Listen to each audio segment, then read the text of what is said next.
ദൈവനാമത്തിന് മഹത്വം ഉണ്ടാകട്ടെ. ഇന്നത്തെ നമ്മുടെ ചിന്തയ്ക്കായി ലഭിച്ചിരിക്കുന്ന വേദഭാഗം യെശയ്യാപ്രവാചകൻ്റെ പുസ്തകം 32 അധ്യായം 2 വാക്യം.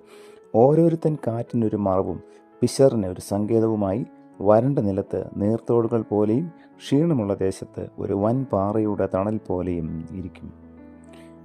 കഠിനമായ ചൂടുണ്ടായിരുന്ന ആ ദിവസം തണൽമരങ്ങൾ ഒന്നുമില്ലാതിരുന്ന ആ റോഡിലൂടെ സാം നടക്കുകയായിരുന്നു. ചൂടിൻ്റെ കാഠിന്യം കാരണം സാം ആകെ വിയർത്തിരുന്നു. കുറച്ചു കഴിഞ്ഞ് ഏതാണ്ട് 10 വയസ്സുള്ള ഒരു ആൺകുട്ടി സാമിൻ്റെ പിന്നിൽ നടന്നുകൊണ്ടിരുന്നു. 2-3 പ്രാവശ്യം ആ കുട്ടി സാമിൻ്റെ കാലിൻ്റെ പിൻപിൽ ചവിട്ടുവാനിടയായി. അദ്ദേഹം നോക്കിയപ്പോൾ ഒരു കൊച്ചുകുട്ടിയാണെന്ന് കണ്ടൊന്നും പറഞ്ഞില്ല. എന്നാൽ വീണ്ടും അത് ആവർത്തിക്കപ്പെട്ടപ്പോൾ അദ്ദേഹം തിരിഞ്ഞു നിന്ന് ആ കുട്ടിയോട് പറഞ്ഞു, "എന്താണ് കുട്ടി, നീ തുടർച്ചയായി എൻ്റെ കാലിൽ ചവിട്ടുന്നത്?"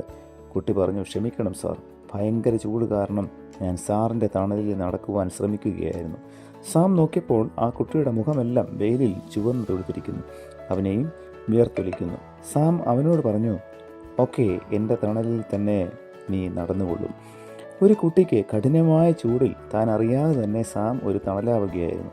ഒരു ചിലവുമില്ലാത്ത ഒരു സഹായം. ആദ്യം സ്വയം അറിയാതെയും പിന്നീട് ബോധപൂർവവും തണലായി തീർന്നു.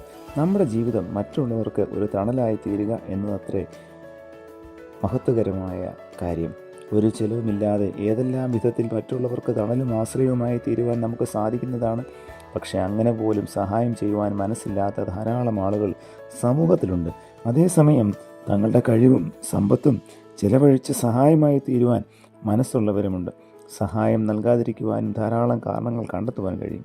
സാമിന് ആ കുട്ടിയോട് പറയാമായിരുന്നു, "നീ എൻ്റെ കാലിൽ ചവിട്ടുകയല്ലേ, മാറി നടക്ക്" എന്ന്. ഇവയിൽ നമ്മുടെ സ്വഭാവം ഇപ്രകാരമാണ് എന്നതാണ് നാം ശ്രദ്ധിക്കേണ്ട കാര്യം. ചെറിയ ബുദ്ധിമുട്ടുകൾ ഉണ്ടായാലും അല്ല വലിയ നഷ്ടം തന്നെ സഹിക്കേണ്ടി വന്നാലും മറ്റുള്ളവർക്ക് തണലായി തീരുവാൻ കഴിയുന്നത് ജീവിതത്തിൻ്റെ മഹാഭാഗ്യമാണ്. ഇതെല്ലാം നമ്മുടെ ഹൃദയഭാവം എങ്ങനെ എന്നത് വെളിപ്പെടുത്തുന്നു.